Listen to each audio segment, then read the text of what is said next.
আসসালামু আলাইকুম। ঝর্ণাস কুকিং হাউজের আজকের আয়োজনে বেক চিজি ম্যাকারনি তৈরি করে দেখাবো। ছোট বড় সবারই খুবই পছন্দের এই খাবারটি।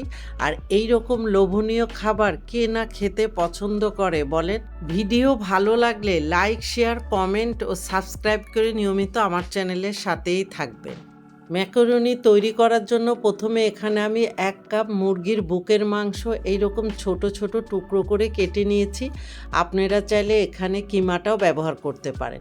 প্রথমেই দিয়ে দিচ্ছি গার্লিক পাউডার 1/4 চা চামচ, এখানে রসুন বাটাটাও ব্যবহার করতে পারেন। গোলমরিচের গুঁড়া 1/2 চা চামচ, চিনি 1/2 চা চামচ, লবণ 1/2 চা চামচ বা স্বাদ মতো দিয়ে নিতে পারেন। লাল মরিচের গুঁড়া 1/2 চা চামচ বা আপনাদের টেস্ট মতো কম বেশি করে নিতে পারেন। কর্নফ্লাওয়ার 2 টেবিল চামচ, সাদা ভিনেগার 1 টেবিল চামচ। হাতের কাছে ভিনেগার না থাকলে সমপরিমাণ লেবুর রসও ব্যবহার করতে পারেন। এখন মাংসের সাথে সব মশলাগুলি ভালো মতো নেড়ে মিশিয়ে নিতে হবে। মেশানো হয়ে গেলে ঢেকে আমি 10 থেকে 15 মিনিটের জন্য রেখে দিব। আর এই দিকে চুলায় আগের থেকে একটি পাত্রে পর্যাপ্ত পরিমাণে পানি দিয়ে আমি ফুটিয়ে নিয়েছি। এখন এই ফুটন্ত পানিতে 1 টেবিল চামচ রান্নার তেল দিয়ে পানির সাথে মিশিয়ে নিয়ে এখানে আমি 2 কাপ ম্যাকারনি দিয়ে দিব। ম্যাকারনি দিয়ে সাথে সাথে পানির সাথে মিশিয়ে দিতে হবে, তা না হলে দলা পেকে যাবে। এবার 1 চা চামচ লবণ দিয়ে ম্যাকারনির সাথে মিশিয়ে দিতে হবে। যখন পানিতে তেল দিবেন তখনই লবণটা দিয়ে দিতে হবে। আমি দিতে ভুলে গিয়েছিলাম, তাই এখন আমি লবণটা দিয়ে দিলাম। এখন এই ম্যাকারনিগুলিকে 8 থেকে 10 মিনিটের মতো সিদ্ধ করে নিতে হবে। ম্যাকারনি সিদ্ধ হয়ে গিয়েছে, এখন একটি স্ট্রেনারে পানি ঝরানোর জন্য রেখে দিব। আর এইদিকে চুলায় আরেকটি পাত্র বসিয়ে দিয়ে আমি 2 টেবিল চামচ বাটার দিয়ে মেল্ট করে নেব।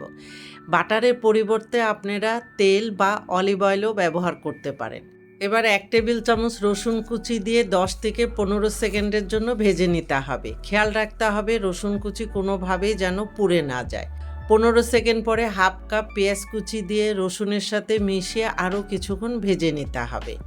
পেঁয়াজ রসুন কিছুক্ষণ ভেজে নেওয়ার পরে এখানে 1/2 কাপ টমেটো কুচি ও সামান্য পরিমাণে লবণ দিয়ে টমেটোটা কিছুক্ষণ ভেজে নিতে হবে, টমেটোটা সফট হয়ে যাওয়া পর্যন্ত। টমেটো সফট হয়ে গেলে আগের থেকে ম্যারিনেট করে রাখা চিকেনগুলি দিয়ে টমেটো পেঁয়াজ রসুনের সাথে ভালো মতো মিশিয়ে ঢাকনা দিয়ে চুলার হিট মিডিয়াম লোর মাঝামাঝি রেখে কিছুক্ষণ অপেক্ষা করব। কিছুক্ষণ পরে ঢাকনাটা তুলে নিচ্ছি। চিকেন থেকে সামান্য পরিমাণে পানি বের হয়েছে, এই পানিটা দিয়ে চিকেনটা খুব ভালো মতো সিদ্ধ হয়ে যাবে। এখানে এক্সট্রা কোনো পানি ব্যবহার করার প্রয়োজন নেই। এখন চিকেনটা নেড়ে চেড়ে আরও কিছুক্ষণ জাল করব। চিকেনের পানি যখন শুকিয়ে আসবে তখন এখানে আমি 1/2 কাপ গাজর কুচি দিয়ে দিব।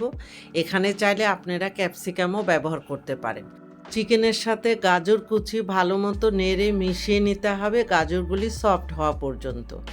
গাজর চিকেনের সাথে ভালো মতো মিশিয়ে নেওয়ার পরে এখানে 1/2 চা চামচ বা স্বাদ মতো চিলি ফ্লেক্স দিয়ে চিকেনের সাথে ভালো মতো নেড়ে মিশিয়ে নিলে এই মিশ্রণটা একদম রেডি। আমি চুলাটা বন্ধ করে দিয়েছি, এখন একটি পাত্রে ঢেলে নেব।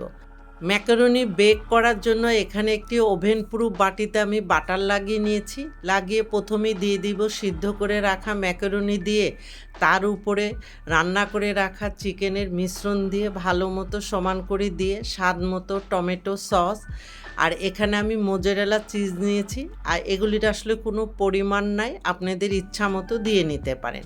আর এখানে আপনারা যে কোনো চিজই ব্যবহার করতে পারেন। উপরে চিলি ফ্লেক্স দিয়ে আবারও আমি ম্যাকারনি তার উপরে চিকেনের মিশ্রণ দিয়ে খুব ভালো মতো সমান করে দিয়ে উপরে আবারও টমেটো সস চিলি ফ্লেক্স দিয়ে প্রিহিট ওভেনে 180 ডিগ্রিতে 8 থেকে 10 মিনিটের জন্য বেক করে নেব। 10 মিনিট পরে ম্যাকারনির বাটিটা ওভেন থেকে বের করে নিয়েছি। আপনারা যদি উপরটা আরও একটু কালার চান আরও 5 মিনিটের জন্য বেক করে নিতে পারেন। এই তো তৈরি হয়ে গেল আমার দারুণ স্বাদের রেস্টুরেন্টের স্টাইলে বেক চিজি ম্যাকারনি। এতক্ষণ আমার সাথে থাকার জন্য আপনাদের অনেক ধন্যবাদ। ভিডিও ভালো লাগলে ফ্রেন্ডস অ্যান্ড ফ্যামিলিদের সাথে বেশি বেশি শেয়ার করবেন। আপনারা ভালো থাকবেন, আমাদের জন্য দোয়া করবেন। আল্লাহ হাফেজ।